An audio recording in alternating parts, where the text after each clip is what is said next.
Anxiety doesn't just show up in your thoughts. A lot of times it shows up in your body, and you may not even be aware that it's your anxiety. We're going to talk all about it. Stay tuned.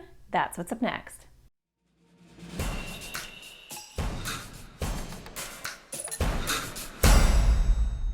Hi, my name is Natasha Daniels. I'm a therapist and I make videos for people with anxiety and OCD. They come out every Thursday, so if you want information on your anxiety or OCD, don't forget to subscribe and hit the bell so you get notified when new videos come out.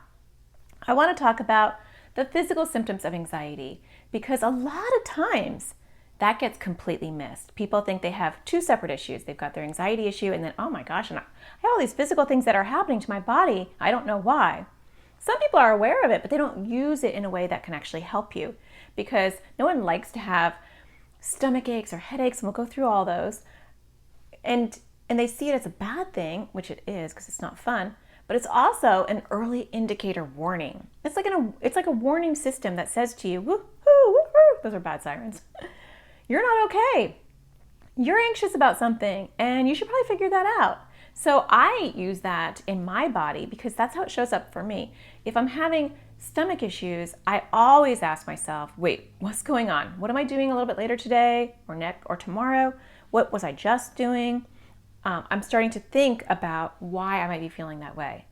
Now, before I get started into the physical symptoms, I do want to say you want to rule out any medical problems. So go to the doctor and make sure that you're healthy and that those symptoms aren't underlying something else. And if you have anxiety, more than likely you're going to have physical symptoms that go with it. And so you really want to clue into what those are. So let's break them down. Okay, I'm going to go start at the head and we're going to move all the way down to the toes. And these are not for everybody, right? I'm going to give you like a smorgasbord of physical symptoms, and you probably maybe have one or two, maybe you have three, but it doesn't show up the same for each person. And that's also why it can be really confusing and different because what one person experiences will be different than what you experience. So headaches, tension headaches can be a sign of anxiety for sure. Actually, I have like a little eye twitch when I'm really overwhelmed that starts to twitch. So like some twitches in the eyes can be an issue. You can also have dry mouth. A lot of times when we get nervous, especially if we're doing public speaking or we're in the middle of something, we'll just be like, oh my gosh, I can't even swallow because I have a really dry mouth. Sometimes we can actually get hoarse and lose our voice. And sometimes it can feel like you have a knot in your throat and you can't swallow. And I've had kids go to the doctor to go figure out what that was, and it's anxiety. It just like kind of tightens up and it feels like there's something in your throat. Sometimes people have like itches or coughs that they have to do or sniffs. Now, sometimes those can be ticks, so you really want to differentiate whether that's a tick or whether that is just a physical symptom that you're having. I'm going to tell you the stuff that I have as we go through. I get tension headaches, and I also sometimes have dry mouth or difficulty swallowing. It depends. Now, moving from there, stomach is like the number one thing, the number one physical symptom of anxiety for sure. Headaches and stomach aches are very, very common when it comes to anxiety. You do want to rule it out. There's no medical origin beyond that. And sometimes it merges. There's like physical stuff and there's also your anxiety that's increasing it, right? Because you can get migraines that are sometimes brought on by stress, not always, but brought on by stress. And so that can depend. Going back up to the mouth really quick, sometimes I will see like a ring around the mouth. And that's been a really big indicator to me when a child walks in my office. They probably have some anxiety because when you see that ring around their mouth is so dry that they keep wetting their lips and they keep drying it off with their hand and it creates a ring. And it's an anxious behavior a lot of times. So that little ring, sometimes it's all the way around the mouth, sometimes it's just on the bottom lip, sometimes just the top lip, but sometimes that's an indicator of anxiety. Now, all the things I'm talking about could be indicators of anxiety, but not 100% because there's other issues that could be going on. So these are possible signs of anxiety. Going back down to the stomach again, feeling nauseous that's my number one thing, right? If I'm nervous about something, boom, instantly I feel like I have a stomach virus. And then as soon as I do that thing, boom, my stomach virus is gone. And that's very peculiar because stomach viruses don't disappear like that, right? So if you're always getting a stomach ache the night before school starts, but on breaks and holidays you're totally fine, that might be a clue that there's something going on. Now, anxiety can exacerbate other things like celiac disease or Crohn's disease or things that already are or IBS, things that are already hurting your stomach, but stress can make it worse and it can bring on a flare. So they kind of sometimes go together. Now, going down further in the body, a lot of times we have constipation where it's really hard to poop, or we have diarrhea where it's hard to hold on to the poop. Those two extremes are still anxiety related often. Again, you want to still rule out medical. I know for me that when I'm traveling and I'm feeling anxious, nothing's coming out of my body. So much so that I have to pay attention to it and take care of it because I can get constipated for a really long time. Conversely, if I have to go speak in front of a whole group of people and I'm feeling really anxious about it, everything's leaving my body right away.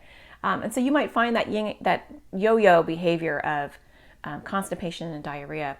And sometimes you can even see that in toddlers who are going to develop an anxiety disorder, that they are constipated when they're younger, have really painful poops, and then they're afraid to poop, and so it creates an anxiety of its own.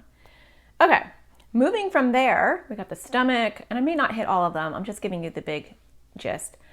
Your legs. So some people get really shaky on their legs. They might feel faint. They might feel tingling in their hands or their toes or their feet. And they might feel lightheaded, and they might feel wobbly, like they can't walk, their legs don't feel really strong. So that can also be a sign of anxiety. Some of these come on when you're faced with something immediate that you have to do, right? So you get bad news, or you have to go present somewhere, or you have to drive for the first time. Those can create those really strong physical things. But long-term anxiety can be like just chronic headaches, chronic nausea, chronic stomach aches, things like that. So the ring around the mouth, right, that could be chronic.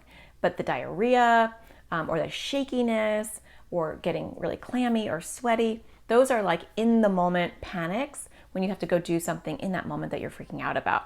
So clue into your body. So you want to ask yourself, how does my anxiety show up? Natasha told me that she can't poop when she's on vacation. That's how her anxiety shows up. Too much information. And my stomach, I feel really nauseous when I'm really, really anxious, and I'll get a headache too. What about you? You can leave them in the comments. I think it's helpful for people to see the way that anxiety shows up for different people. And so you can be like, oh my gosh, I do that too. I didn't realize that was anxiety. That can help. So use this information. So when I start to get a headache, I get headaches a lot though. So it could be a lot of different things for me, but I start to think about, am I anxious about something? My number one indicator is how I'm pooping and how I feel in my stomach. And so I really listen to that, because if I'm starting to feel like butterflies in my stomach and I don't know why, I'm going to go through my day or my week and I'm going to go, whoa, what's upsetting me? And then I'm going to reframe it. I'm going to do my red thoughts and green thoughts, which I have a whole nother video on, where I'm going to say, what is the worst thing that can happen? And then I'm going to say, is it really that bad? And I'm going to deal with my anxiety in that way, not OCD in that way, but anxiety. I talk to my anxiety. I don't talk to OCD. So, and that's another video in and of itself. But I'm going to bring down that anxiety feeling, and then over time, the physical symptoms will go away. It's important to remember that physical symptoms, once triggered, have to kind of go through their course. And so just because I can change my thoughts in that moment doesn't mean the nausea is going to go away. It will over time. But once that false alarm is hit and all those physical symptoms start to show up, it will take a little while for them to calm back down again. So be patient and pay attention to your early warning system, because your body can give you so much information that you can use to crush anxiety. Well, I hope that you find the sparkle in everything you do, and I will talk to you again next Thursday. Take care.